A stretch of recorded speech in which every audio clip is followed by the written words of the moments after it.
Welcome to Chicago. Ja, jetzt sind wir hier, ne? So. Chicago, riesengroß, viele Wolkenkratzer. Sieht schon sehr imposant aus. Wir stehen hier gerade hier am Adler-planetarium. Warte mal, ich zeig's euch gerade mal. Da ist das Adler-planetarium. Da kann man dann zu den Sternen schauen. Wie es bei uns halt eben auch ist. Wir werden da mal reingehen, wollen da ein bisschen uns umschauen, mal ein bisschen gucken, ob wir da was sehen können. Ja, gucken wir mal. Ja, sind wir hier. Steckt mal, wir werden einen geilen Tag haben heute. Gestern sind wir gelandet hier. Ein bisschen einkaufen gewesen. War ein bisschen schön. Gucken wir mal, wie es weitergeht. Alter, bis gleich.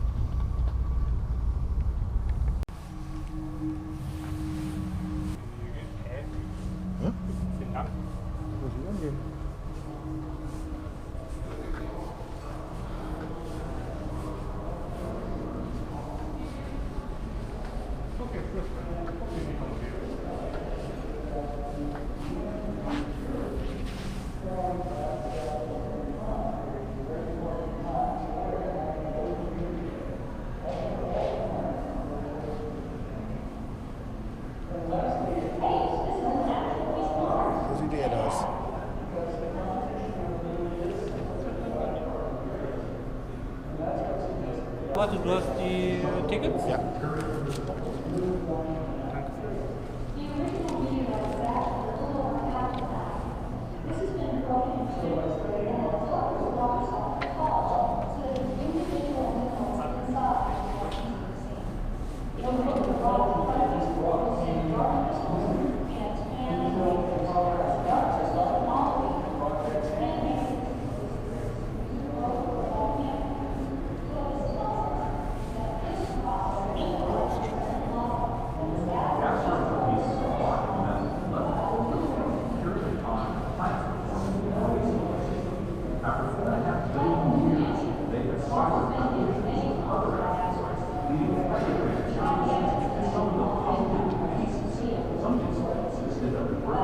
Was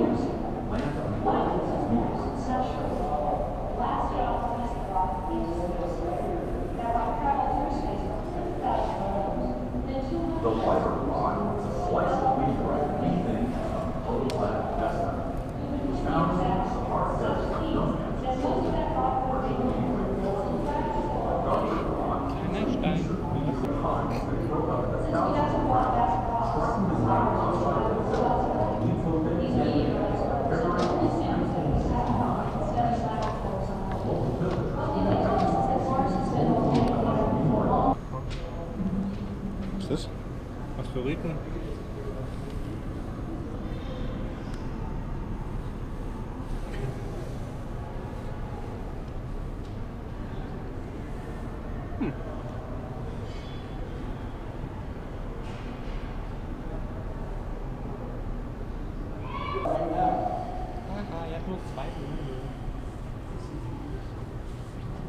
Hey, this is an actual piece of Mars.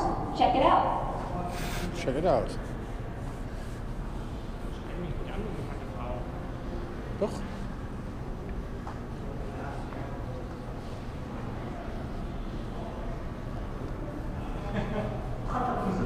The second largest asteroid in Mars and Jupiter is larger than the Arizona.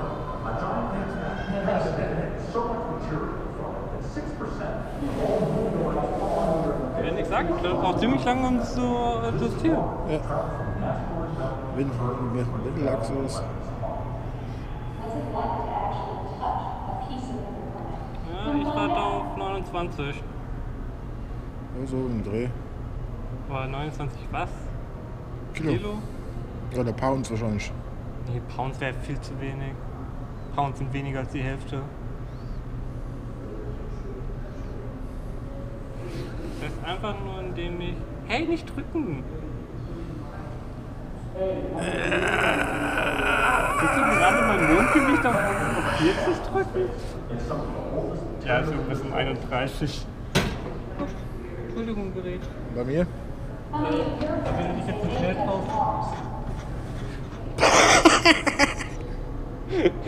51. Ich glaube, die Maschine war 1. Ja, ich glaube auch. Ich glaube auch. Aber sie geht nur hier. Ich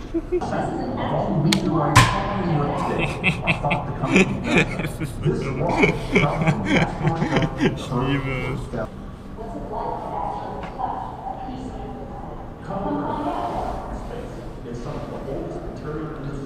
Ich bin auf Mars, ich bin auf Mars. Ich dachte, die Dinger werden kleiner. Haben wir eine Banane for Scale? Tja. Das haben wir nicht das hat die Erde raufgeschossen auf dem Mars. Ja, wirklich doch, die werden kleiner. Ja, ich dachte auch, die werden kleiner. Ist doch ein bisschen groß. Sind wir anscheinend doch nicht so weit entwickelt.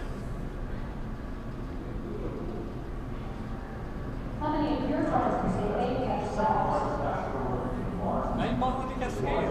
Ja? Guck mal, die Planeten. Hey, this is an actual piece of Mars. Check it out. Planeten. Ich glaube, das ist Jupiter. Denke ich, glaube ich, weiß ich, hoffe ich. Was ist da einer? Schauen wir mal. Und jetzt, was kommt jetzt? Was kommt jetzt? Hier, die Sonne.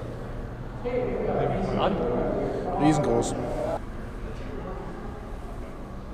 How many of your friends can say they touched Mars?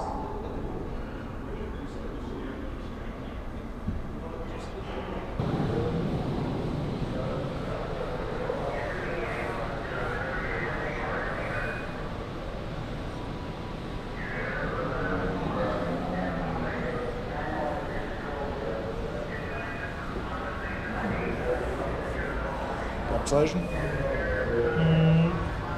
Apollo-Medaillen. Ja. Jede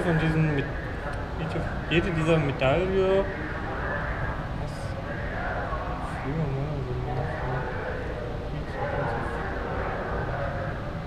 Ach, die Medaillen sind mitgeflogen quasi. Ja.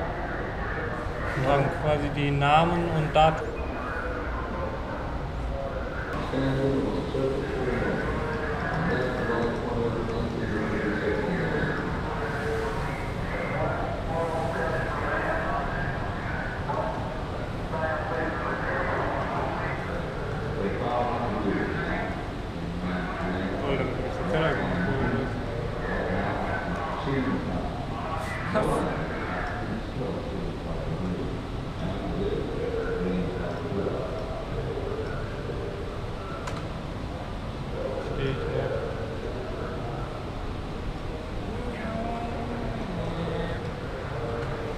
Wir sind ja nicht beim Wettrennen. Frag mich aber, was mich das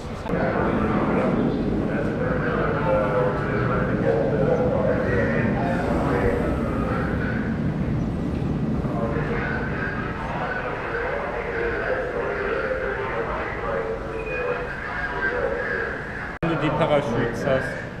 Irgendwie so doch wieder auch gut.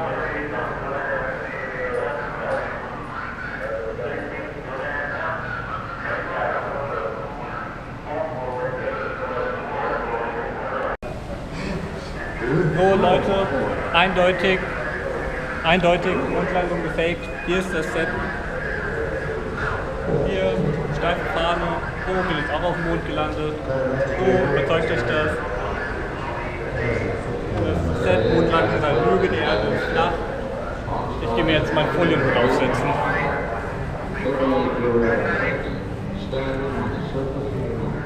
Wow.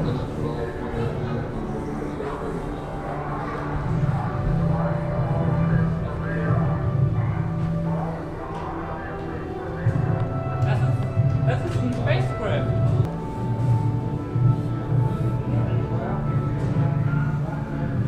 Für 2 Personen. Ja, die haben da 5 Tage gearbeitet und gelebt. Mit über 200 Schaltern. 5 Tage. Das sind zweimal mehr als 2,5.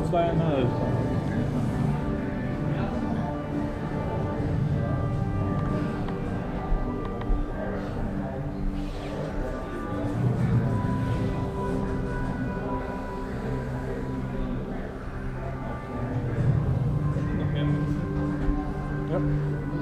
Die sind anscheinend auch mit dem ganzen Münzensack da hochgeflogen. Ich finde, es ist ja eine Münze pro Mission. Ja. So viele Missionen waren es nicht.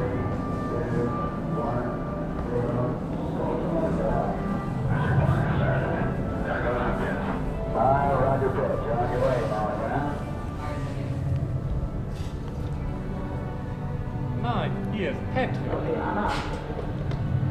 Oh mein Gott, könntest du bitte einmal kommen? Was dann? So, kannst du filmen?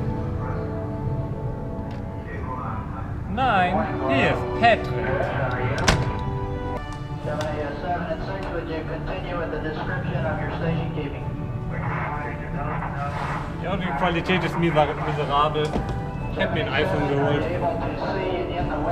Aber nicht schön auf Knöpfe drücken zu können.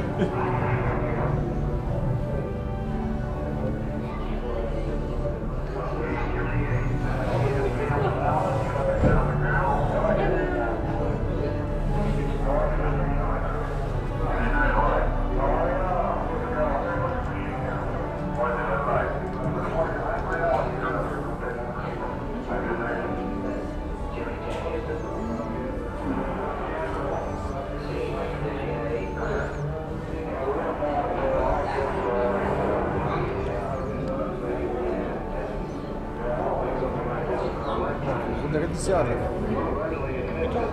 Darunter geht halt ins Theater. Was? Theater irgendwie oder so. Ja, ich frage mich, wo das Ding ist.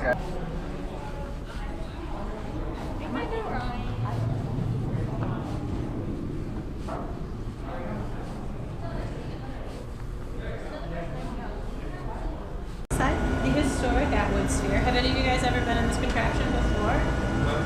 First time? Awesome. So, this is probably my favorite thing in the museum. It's the very first planetarium that was ever built in the United States. And it was built right here in Chicago back in 1913, so it's a little over 100 years old. And it shows us the night sky as it appears over Chicago. So all the stars that we can see are placed right where they would be in Chicago's actual sky if we just shrunk it down really small. And then we've got some of the most famous constellations that you can see from here drawn in. So we can talk about those a little easier if you like. And then I just turned time on as well, so you can see the sphere is spinning around us.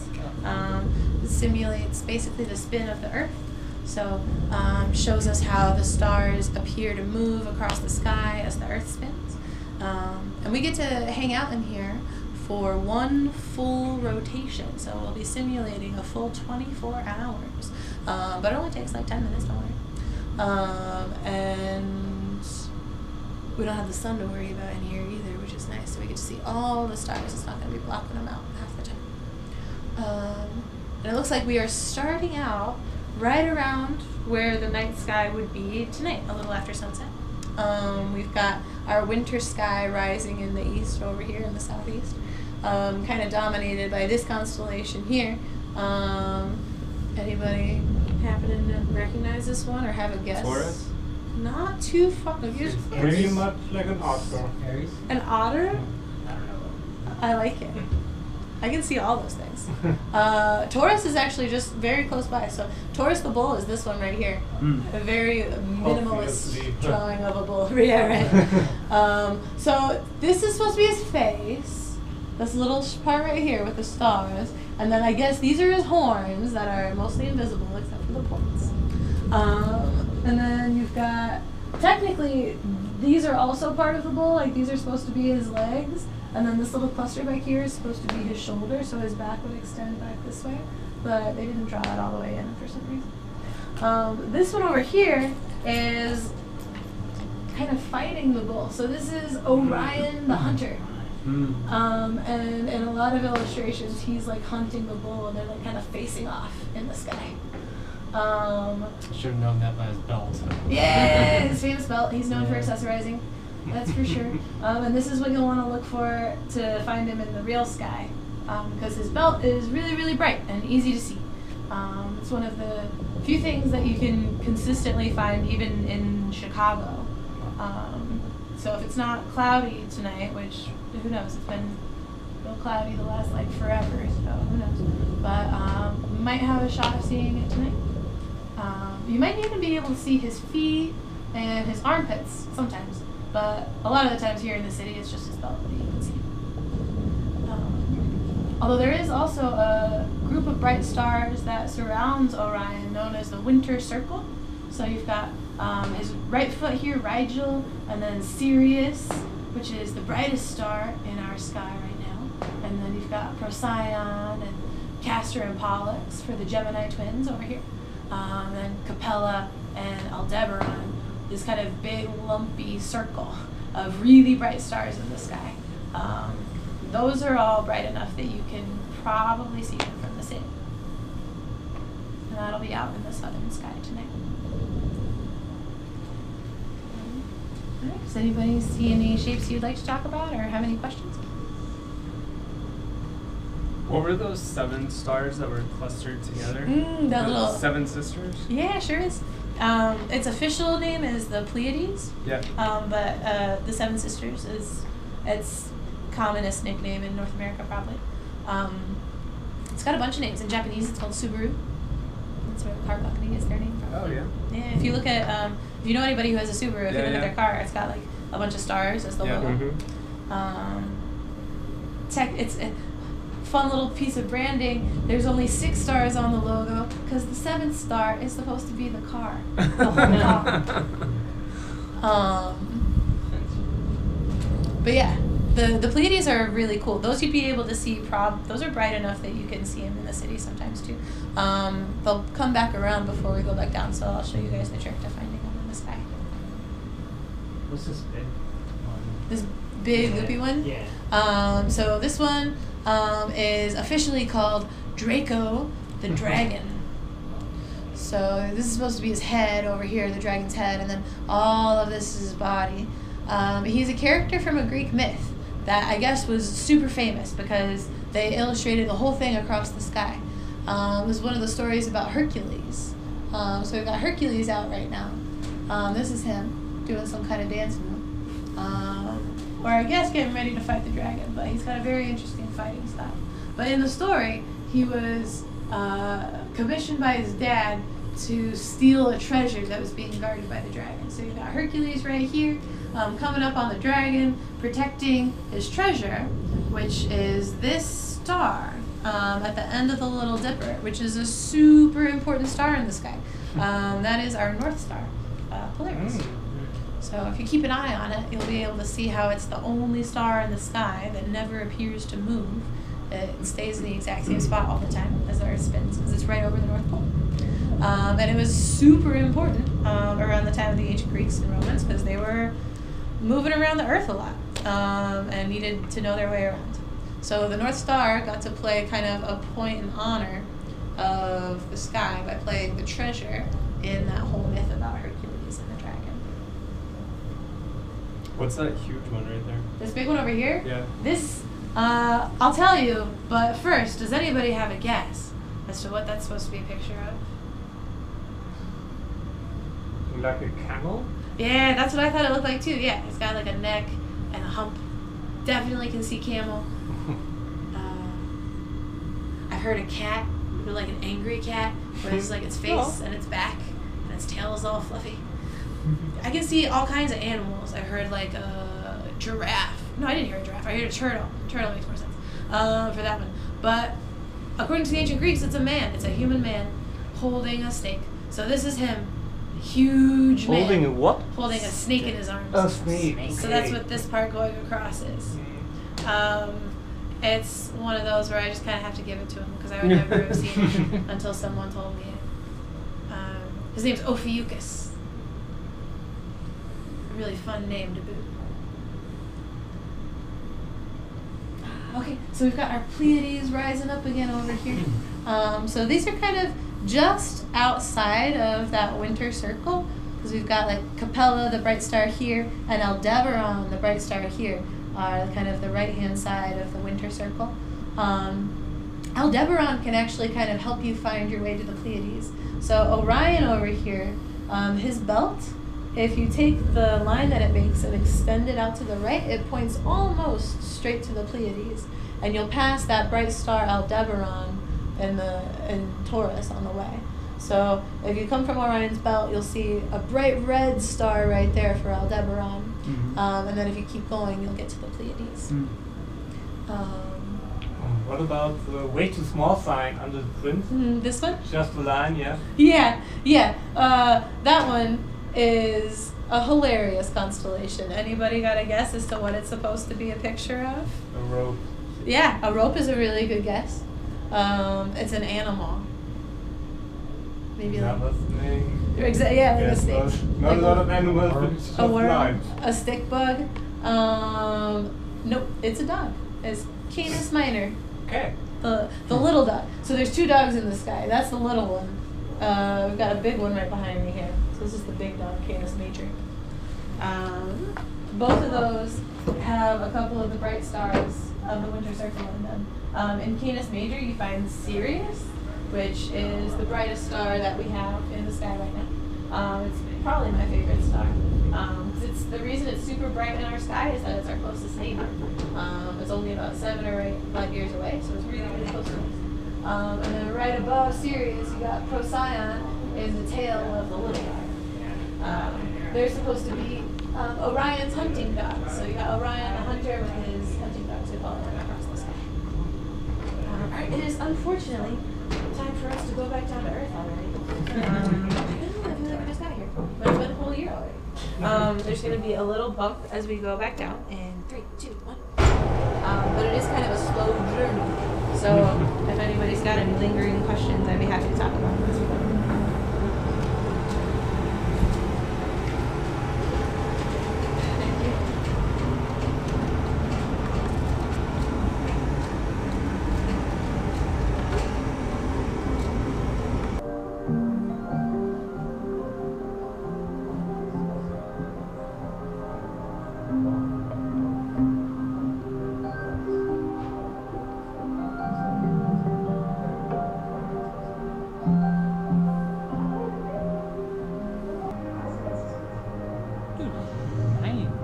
Das ist das Notizbuch, was der Kosmologe Alan Guth anscheinend benutzt hat. Und der genaue Moment, wo er realisiert hat, dass sich unser Universum ausbreiten muss, damit es funktioniert. Der hat irgendetwas aufgeschrieben und hat dann so, fuck, das stimmt ja gar nicht. So, One possible explanation of these observations is that gravity acts as a repulsive force at large scales. And this energy of empty space. Ja, das Universum weitet sich ja aus. Das ist anscheinend eine Theorie, die ziemlich fest ist. Aber es geht anscheinend auch immer schneller. Das heißt, wir haben immer mehr Platz. Ja, Expansion. Expansionstheorie. Und niemand weiß, was passieren wird. Ja. Why did the universe... Because you want to take Pluto off the list of planets. We already did. The recommendation is that we consider Pluto to be in a special class. Who's this we? Pluto. 9 planets. Everybody learned that in school, but Pluto got dumped. How can we possibly boot it out of the solar system?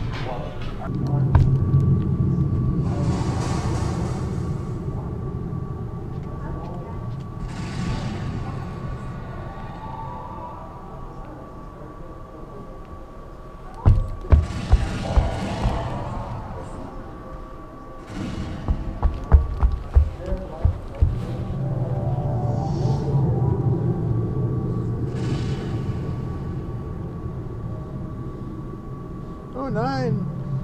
Er spielt an der Welt herum.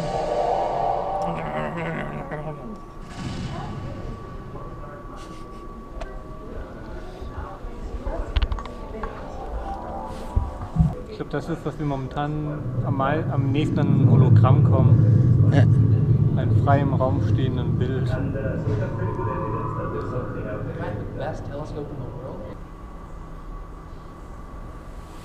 Ja, bis auf den Nordpol. Ja, das ist doch mal hier. Da haben die früher zu den Sternen geschaut.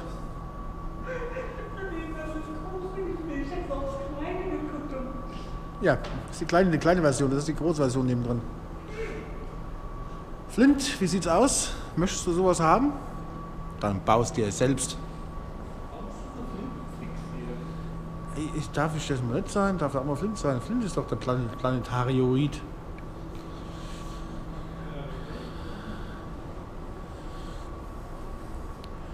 Und da gucken sie neu, die Leute. Da guckt das kleine Lächelchen, gucken sie neu und da geht es eng oben aus. Was gucken sie? Die Erde.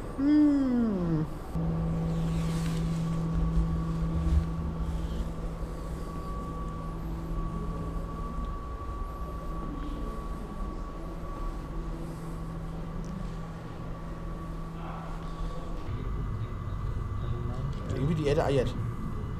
Alter, die Erde rastet krass aus. Ja, okay, die anderen Planeten haben ja keine Rotation dran geschrieben. Das ist der letzte, ist das? Ach, das ist der Mars. Ja, das ist der Mars. Ja, guck mal, gerade eben hatten wir eine Dingensfinsternis. Gerade eben hatten wir eine ganz kurze... Mondfinsternis. Nee, warte, wenn der Merkur in der Sonne steht, dann ist das echt einfach nur so ein kleiner Punkt, ne? Ja. Wenn die Venus in der Sonne steht, ist das deutlich mehr. Ich finde es auch schön, dass die Sternzeichen da an der Seite mit dran geschrieben sind. Wenn der kleine, der Merkur, ne, in der Sonne steht, ne? Ja. Dann erscheint es wie unser Mond, nur halt riesig groß und rot.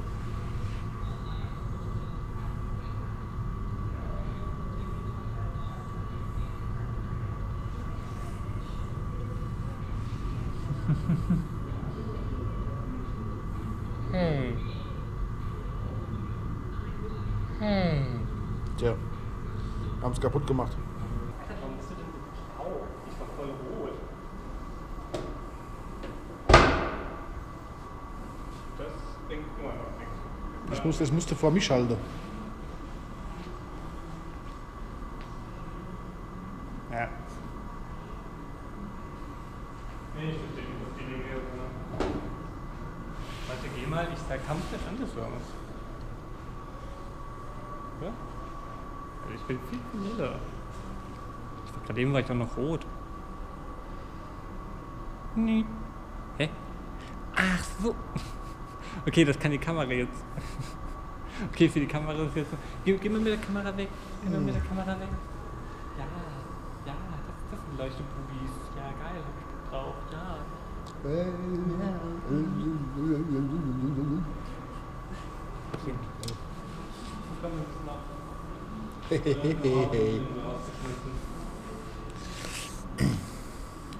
So, also, ich würde mal sagen, ja, scheiße, ich bin nicht mehr im Bild drin, verflucht, aber ach.